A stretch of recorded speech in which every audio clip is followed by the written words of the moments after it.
नमस्ते दोस्तों, आपका स्वागत है टून हक्स हिंदी में, जहां हर कहानी शुरू होती है मुस्कान से और खत्म होती है एक प्यारे से हक के साथ। एक समय की बात है, राजपुर नामक राज्य पर एक बुद्धिमान और न्यायप्रिय राजा महाराजा विक्रम सिंह राज करते थे। उनका राज्य अपने त्योहारों, नदियों और सुंदर महलों के लिए प्रसिद्ध था। राजा की एक बेटी थी, राजकुमारी मीरा, जो अपनी चतुराई और दयालुता के लिए पूरे राज्य में जानी जाती थी। राजकुमारी मीरा सबसे सीखना पसंद करती थी, मंत्रियों से, सैनिकों से, किसानों से, यहाँ तक कि गली के दुकानदारों से भी। वो मानती थी कि सच्ची बुद्धिमानी केवल किताबों से नहीं, बल्कि लोगों को समझने से आती है। एक दिन पड़ोसी राज्य से एक रहस्यमयी पहेली आई। उस पत्र में लिखा था, जो भी इस पहेली को हल करेगा उसे एक जादुई रत्न मिलेगा जो उसके राज्य में समृद्धि लाएगा। यदि असफल रहे तो आपके राज्य को 7 वर्षों तक अकाल का सामना करना पड़ेगा। राजा ने अपने सभी मंत्री और विद्वानों को बुलाया। सबने प्रयास किया, लेकिन कोई भी उस पहेली को हल न कर सका। राज्य में चिंता फैल गई।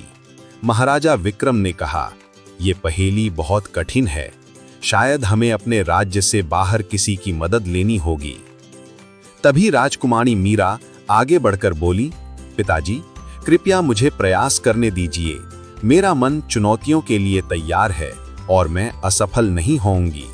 महाराजा कुछ क्षण चुप रहे, फिर बोले, मेरी बच्ची, तुम बहादुर और चतुर हो। तुम्हारी बुद्धि तुम्हारा मार्गदर्शन करे। राजकुमारी मीरा ने ध्यान से पहेली पढ़ी। मैं बिना मुंह के बोलती हूँ, मैं बिना कान के सुनती हूँ, मेरा कोई शरीर नहीं, परंतु मैं हवा से जीवित उठ होती हूँ। वह गहराई से सोचने लगी, ऐसा क्या है जो बिना मुंह के बोलता है, बिना कान के सुनता है और हवा से जीवित उठ होता है।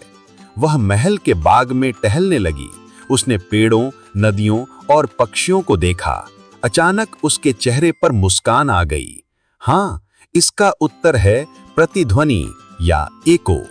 उसने अपना उत्तर पड़ोसी राज्य में भेज दिया। कुछ दिनों बाद एक संदेशवाहक आया, जिसके हाथों में चमकता जादुई रत्न था। राजा अत्यंत प्रसन्न हुए और अपनी बेटी को गले लगाकर बोले, राजकुमारी मीरा, तुम्हारी बुद्धिमानी ने हमारे राज्य को बचा लिया। तुमने सिद्ध कर दिया कि साहस और ज्ञान साथ साथ चलते हैं। राजकुमारी मुस्कुराकर बोली, पिताजी, ज्ञान तब आता है जब हम संसार को ध्यान से देखते हैं और सबकी बात सुनते हैं। यही हमें सबसे कठिन समस्याओं का हल देता है। सारा राज्य खुशी से झूम उठा। ढोल नगाड़ों की धुन, नृत्य और मिठाइयों से महल और गलियां भर गईं। लोग गीत गाने लगे और राजकुमारी मीरा की बुद्धिमानी और साहस की प्रशंसा करने लगे।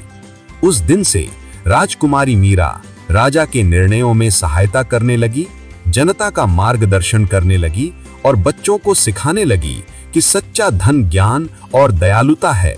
और इस तरह महाराजा विक्रम, राजकुमारी मीरा और राजपुर के लोग आनंद और बुद्धिमता के साथ सुखपूर्वक रहने लगे।